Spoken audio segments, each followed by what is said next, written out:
Welcome aboard the Mothership. You're listening to Caravan to Midnight, the John B. Wells program. All right. I believe this will be the third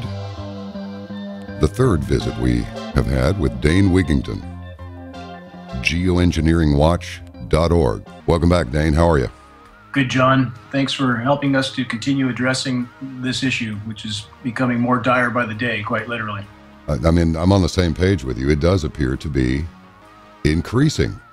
So since last we talked, what's happened that's reportable?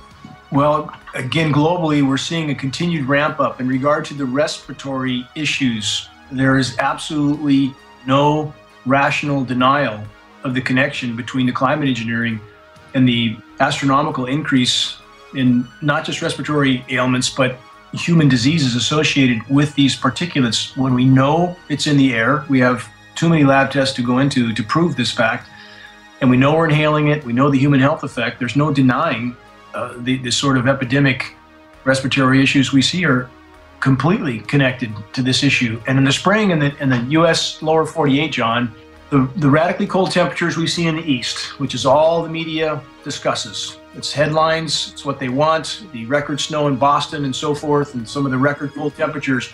Important for people to remember that's a very shallow layer of cold on the ground. This is why the Weather Channel spends sometimes 10 or 15 minutes at a shot trying to explain why it's not freezing again till 5,000 or 6,000 feet, but somehow there's frozen precipitation on the ground. This is what we'd expect with a chemically ice-nucleated material. And what they don't tell you is that within the next day or two, temperatures within 200 miles of the North Pole are expected to get as high as 30 degrees Fahrenheit. It's radically warmer than the lower 48. How can that be?